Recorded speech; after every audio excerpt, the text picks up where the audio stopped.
दोस्तों नमस्कार। आज एक फिर मेरे चैनल श्यामपाल श्याम पे आपका स्वागत है। और आज मैं एक मोटिवेशनल कहानी लेके आया हूँ, तो शुरू करता हूँ। दोस्तों, एक बार एक सेठ जी होते हैं, तो हीरे के व्यापारी होते हैं। तो वो सूरत जाते हैं, हीरे व्यापारी सूरत जाते हैं हीरे लेके। तो एक चोर उनके पीछे लग जाता है। सेठ जी भांप जाते हैं कि चोर मेरा सामान लेने के लिए, मेरे हीरे चोरी करने के लिए मेरे पीछे लगा है। और वो भांप जाते हैं, उनको पता लग जाता है। और जिस ट्रेन में सेठ जी का उनका होता है, टिकट होता है जिस ट्रेन के डब्बे का, उसी डब्बे में वो भी ले लेता है। और दोनों बैठ जाते हैं और वो शाम को जल्दी सो जाता है। क्यों? कि उसको रात को सेठ जी का सामान लेना है, चोरी करना है। तो सेठ जी भी सो जाते हैं। जब वो सो जाता है, सेठ जी क्या करते हैं कि अपने हीरे की पोटली, उसकी जो थैला होता है उसमें रख देते हैं। वो रात को उठता 12 बजे 1 बजे उठता है, सेठ जी सो रहे होते हैं। तो उनका पूरा सामान चेक कर लेता है, हीरे की पोटली नहीं मिलती है। थक हार के 4 बजे सो जाता है। सेठ जी उठते हैं, उसकी थैले में से पोटली निकालते हैं, अपनी जेब में रखते हैं और आराम से चैन से सो जाते हैं।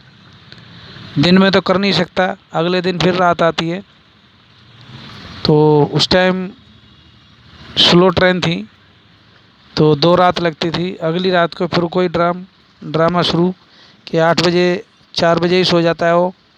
और जैसे ही 10 11 12 बजते हैं, सेठ जी सोते हैं। सोने से पहले अपनी पोटली उसके थैले में रख देते हैं और सो जाते हैं। जब उठता है 12 से 1 बजे, तो पूरा सामान दोबारा फिर वही चेक कर लेता है। और पूरा चेक करने के बाद देखता है कि नहीं मिलता है। थक हार के सोचता है क्या करूं, पोटली कहाँ रखी है इसने, सेठ ने, नहीं मिलती है। थक के सो जाता है। जैसे ही सेठ जी 4 बजे उठते हैं, फिर उसकी पोटली निकाली और अपने थैले में, अपनी जेब में रख ली। जब दोनों ट्रेन से उतरते हैं शाम के टाइम, वो सुबह 8 बजे जब ट्रेन पहुंच जाती है सूरत, तो दोनों उतरते हैं। तो वो जो चोर होता है सेठ जी से पूछता है, सेठ जी मेरा बाप चोरी छोड़ देगा, मेरे बेटा भी चोरी छोड़ देगा, मैं भी आज से चोरी छोड़ दूंगा, कसम खाता हूँ। बस ये बता दो छुपाई कहाँ थी आपने पोटली हीरो की। तो सेठ जी का एक जवाब सुनिए और इसको याद रखना। सेठ जी कहते हैं, अरे मूर्ख, दुनिया दूसरे के गिरेबान में देखती है, दूसरे के गिरेबान में देखती है, अपने गिरेबान कभी नहीं झांकता। दूसरों के सुख में अपना सुख होता है, ये तो सच पता है। दूसरों को आप सुखी देखोगे तो आप भी सुखी रहोगे। मगर दुनिया दूसरों के गिरेबान में झांक के देखता है। अरे मूर्ख, तू दूसरे के गिरेबान में झांकता रहा। काश तू अपने गिरेबान में झांक लेता, तो तू आज चोर नहीं मालिक होता, इन सारे हीरो का मालिक होता। तेने कभी भी अपनी ओर नहीं देखा, हमेशा दूसरे के माल को ही भटकता रहा और जीवन भर भटकता रहेगा। तू भटकता रहा, इसी वजह से चोर है। मैं अपने हुनर और अपने पैसे पे हमेशा ध्यान देता हूँ, इस वजह से मैं आज मालिक हूँ, तू नौकर है, तू चोर है।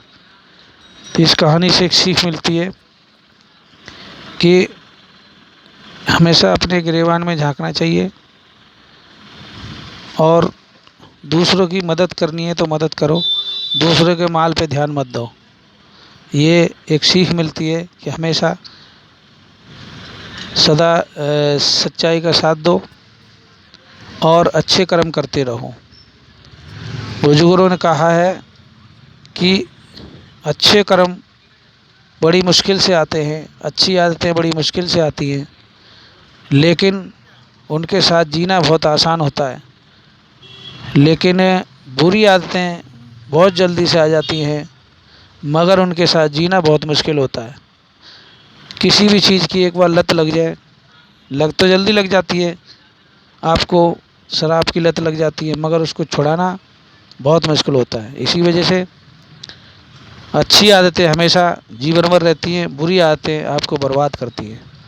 थैंक यू दोस्तों, नमस्कार। अगर इस कहानी से आपको सीख मिलती है तो लाइक और शेयर करें और कमेंट ज़रूर करें आपको कैसी लगी ये कहानी, और बेल आइकन ज़रूर प्रेस करें जिससे हमारे आने वाली कहानी आपको मिलती रहे। धन्यवाद।